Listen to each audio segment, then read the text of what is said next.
ఏమండి coffee. Coffee.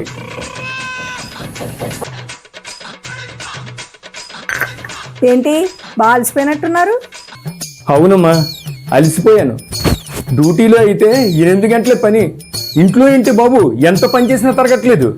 ఉదయం నుంచి రాత్రి దాకా పని చేసినా ఏదో పని ఉంటుంది. ఇప్పటికైనా అర్థమైందా మా ఆడవాళ్ళకి ఇంట్లో ఎంత పని ఉంటుందో? బాగా అర్థమైందమ్మా. ఏం పర్వాలేదులేండి, అలవాటు అయిపోద్ది. అయినా మీరు రిటైర్ అయ్యి ఇంట్లో ఖాళీగా కూర్చొని తిన్నారనుకోండి, పెన్షన్తో పాటు జబ్బులు కూడా వస్తాయి. ఆ వచ్చిన డబ్బులు జబ్బులకే పోతాయి. అంతేవమ్మా, నిజమే, అలవాటు అయిపోద్దిలే.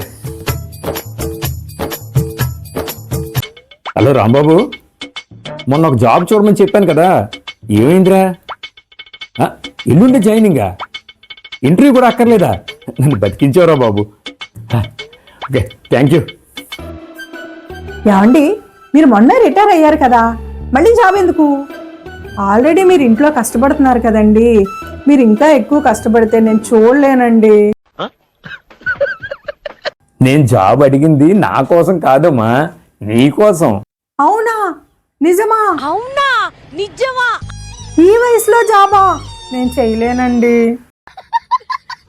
బయటికి వెళ్ళి జాబ్ చేస్తేనే కదమ్మా మా మగవాళ్ళ కష్టం మీ ఆడవాళ్ళకి తెలిసేది. నాకేం తెలియక్కర్లేదండి, నా ఇంట్లో పని నేను చేసుకుంటాను. నన్ను వదిలేయండి బాబు, ప్లీజ్. ఏం పర్వాలేదమ్మా, నీకు కూడా అలవాటైపోద్దిలే.